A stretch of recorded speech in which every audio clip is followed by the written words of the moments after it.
Hey guys, welcome back to my channel and welcome if you're new. So in today's video, I'll be showing you guys how to create a respect video on TikTok. So if that is something you are interested in, stick around for the rest of the video. Firstly, you would need a few clips that you would be required to merge. If you don't have any video clips, then you could simply get a few from TikTok without the watermark.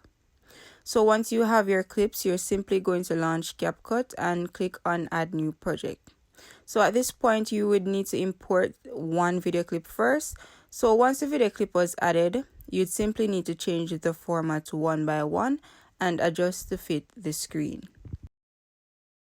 You can also crop if necessary.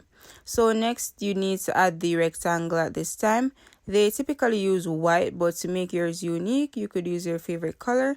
But for the tutorial, I'll simply be using white.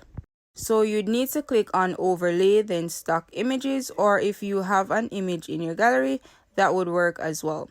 So once the white image is added, you'd need to crop it, then reduce the size to ensure it fits the top of the video clip.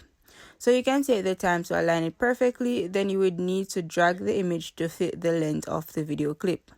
Now once that is completed, you'd simply add the respect text and you could adjust the font and style to your preference. You can also add emojis as well. So once that is completed, you'd need to add the remaining video clips that you want and add your audio, which you could import from an already existing video. Now once everything is put together perfectly and you're satisfied, you'd simply need to export. So that's the end of the video. If you guys found this video useful or if you enjoyed this video, please like, share, comment, and subscribe. Also, please turn on your post notifications so you'll be notified whenever I upload videos. Thank you guys so much for watching.